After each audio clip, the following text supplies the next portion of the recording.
Ahojte, volám sa Mária Berkeš, pracujem ako kozmetička a v tomto videu vám prezradím anti-agingové rady, tipy, ktoré vás nič nestoja. Myslíte pozitívne. Ak myslíte pozitívne, ak pristupujete k ľuďom, k situáciám pozitívne, tak sa táto pozitívna energia vráti k vám. Ja to vidím na mojich klientkách v kozmetickom salóne. Ak majú zlú náladu, vždy sa ich snažím rozveseliť, lebo dôležité je pri relaxácii, pri kozmetických ošetreniach, ale aj pri rôznych iných situáciách, aby sme negatívne myšlienky vymenili za tie pozitívne. Fantastické je, že pozitívne myšlienky po nejakej dobe, samozrejme, sa stanú návykové.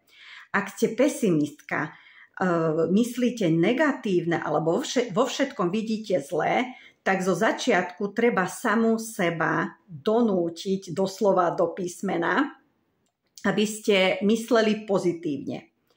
Ak budete pristupovať k sebe, k ľuďom pozitívne, tak budete mať oveľa vyrovnanejší a spokojnejší život.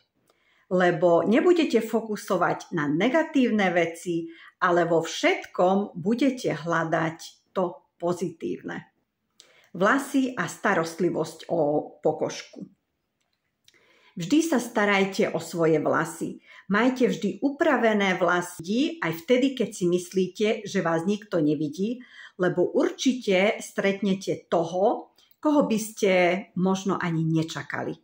Starajte sa o svoju pokožku, aby vaša pokožka bola čo najdlhšie krásna, zdravá a hydratovaná. Do práce si zvoľte jednoduchší, prirodzený make-up, aby ste pôsobili prirodzene a elegantne, lebo prirodzenosť nikdy nevyjde z módy. Spánok. Spíte minimálne 7-8 hodín denne. 2 hodiny spánku pred polnocou sa považuje za 4 hodiny spánku po polnoci. To znamená, že naozaj záleží na spánku pred polnocou. Ak si to môžete dovoliť, tak večer o 10:00 treba ísť do postele, aby ste ráno boli oddychnuté. A ak sa dá, tak alkohol vynechajte zo svojho života.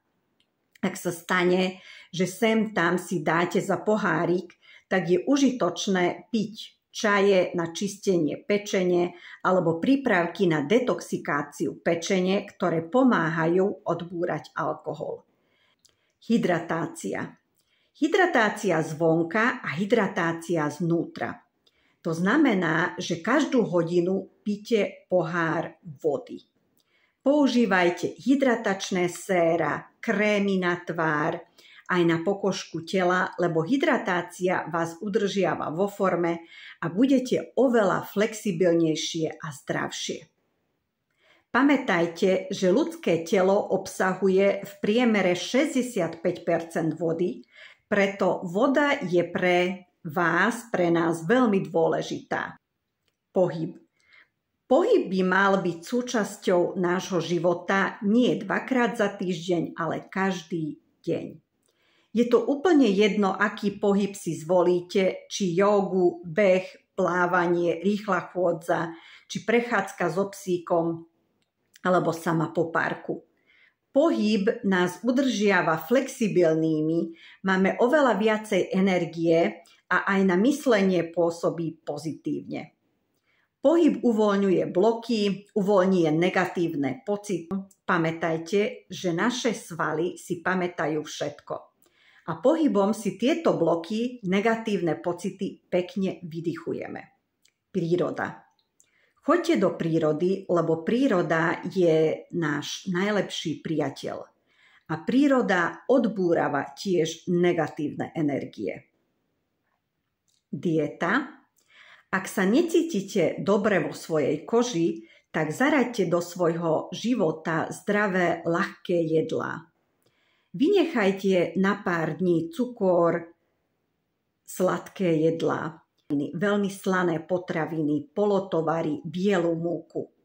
Na večeru si dajte niečo jednoduché, ľahké. Ak treba, aby ste sa mohli zbaviť aj pár kíl navyše. A budete sa cítiť ako znovu zrodená. Meditácia. Hnev je najničivejšia energia vo svete.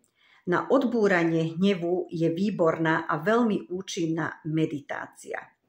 Meditácia je veľmi dobrá terapia, hlavne v dnešnej uponáhlanej dobe, kedy na nikoho a na nič nemáme čas.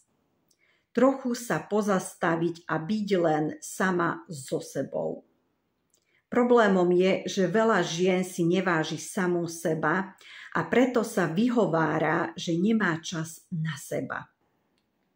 Na YouTube je veľa videí o meditácii, ako začať meditovať. Nájdete návody aj hudbu na meditáciu. Odporúčam vám pozrieť si to a vyskúšať si aspoň nejakú meditáciu. Rodina. Rodina je najdôležitejšia. Rodine treba venovať veľa času a veľa energie, pretože to, čo dávate, sa vám aj vráti. Najlepšia investícia, najväčší zdroj radosti v ťažkých časoch je rodina tá, ktorá vás utešuje, verí vo vás a podporuje vás v každej situácii. Aj to je terapia, keď svoj čas a energiu venujete svojej rodine. Toto je mojich 9 tipov, ktorými si viete čo najdlhšie udržať svoju mladosť a nestoja nás nič. Už sme na konci videa. Ak ste dopozerali až doteraz, tak budem rada za like a odber. A vidíme sa na budúce.